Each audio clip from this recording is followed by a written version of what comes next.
The Seahorse Effect by C.R. Steinbecker. Chapter 33. Back in the Temple.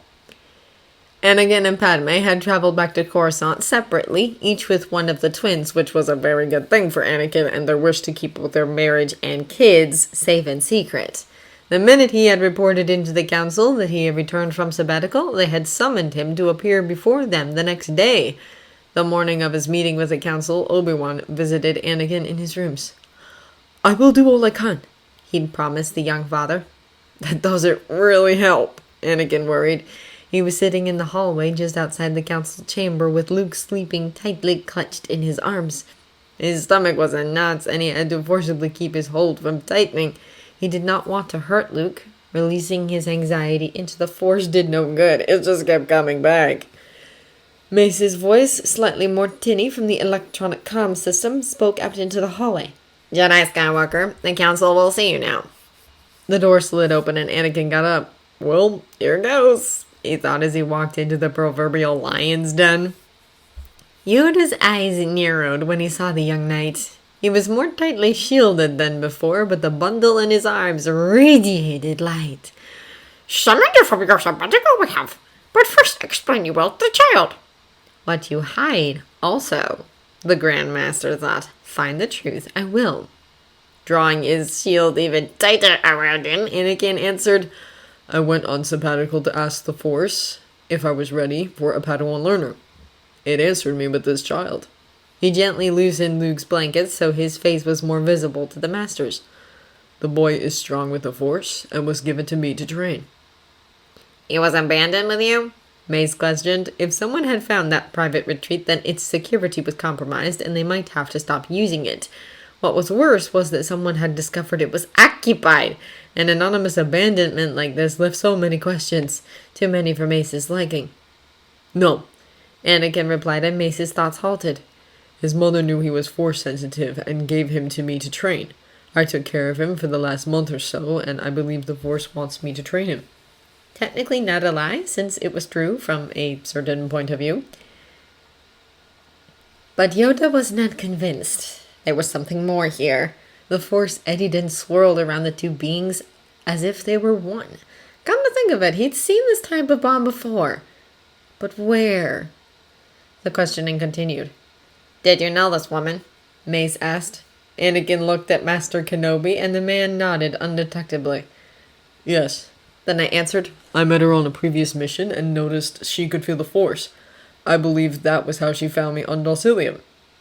Yoda continued examining the bond. It wasn't like the bond between a master and apprentice. It had none of that careful control. Actually, the bond was so rough that the Green Master was surprised no one else had noticed it. Was Skywalker hiding the bond? "Then why did you not bring her before us?" Mace asked. Thank the Force that Obi-Wan worked out the story with me before the meeting, Anakin thought as he answered. "I did not think she was strong enough to be trained. At best, she would have been sent to Bandemir, but she already had a home there, Master Windu. I saw no reason to take her from that." Bandemir! Yoda's questing mind latched onto the name. That was where he'd felt the sort of bond before, albeit on a much weaker level. Many of the men and women on the planet had married and had children. The Master's thoughts calmed and sorrow washed through him. This type of bond only happened between a Force-sensitive parent and Force-sensitive son or daughter. Jedi Knight Anakin Skywalker was trying to hide just such a bond with this infant, even as he tried to convince the council to let him raise the boy. Yoda raised a clawed hand, and Mace stopped his questioning. "Skywalker, your son, the boy is. What hide this you do?" Uproar overtook the council. Anakin shouted denial. Several masters placed their hand on the arms of their seats as if to rise to their feet.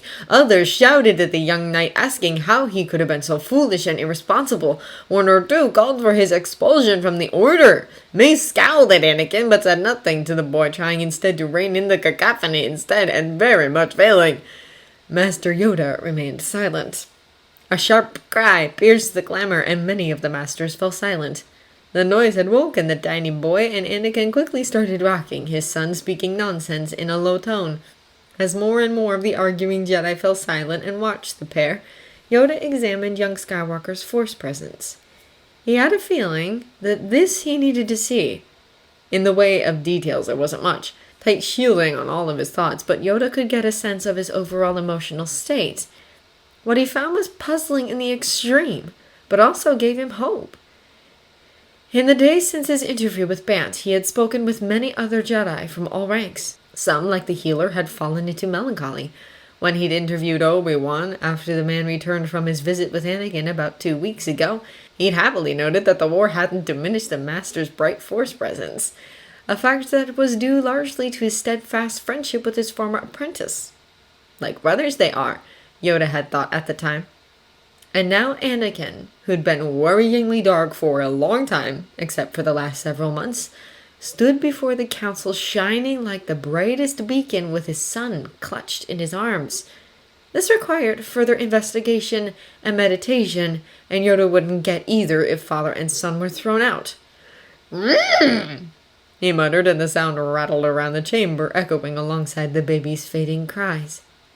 When the child had finally gone back to sleep, Yoda said, Unusual, this is. Gather again in 2 days, we will, to decide what to do. Until then, meditate relation on this matter. Skywalker? The man looked up from his slumbering son. Wish to speak with you? I do. Stay in your quarters, you will, until then. The door opened and Anakin bowed out of the room. Mace waited until the boy had left before he asked, Master Yoda, Skywalker has broken the Jedi Code. Why are you allowing him to stay? The rest of the council was also quiet. Everyone wanted to hear the response. The old master nodded. Noticed a change in the order? I have. Darkness clouds many of us. Yet, reside in Anakin, it no longer does, though it did before. Wish I do to know how and why. Then he rested his head back against his chair. The matter was now clearly closed.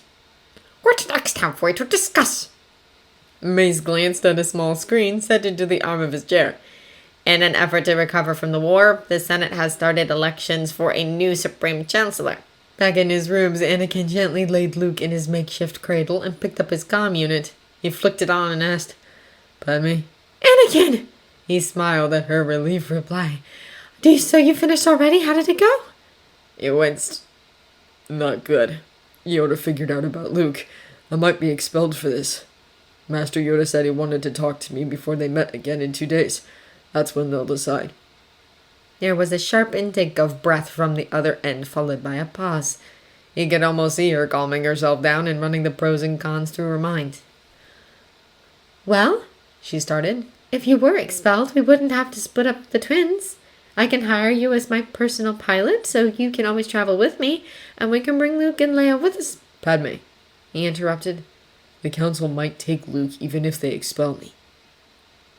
Silence from the other end. But we could talk about this all in 2 days, when we know what's actually going to happen. Do you want to come see Luke and me? When she spoke, his wife sounded unsteady. Are we allowed to? He shrugged reflexively. They already know about Luke. You and Leia won't make much of a difference. Fussing sounds came from the cradle. I've got to go. Luke just woke up. Call if you're coming. And he hung up.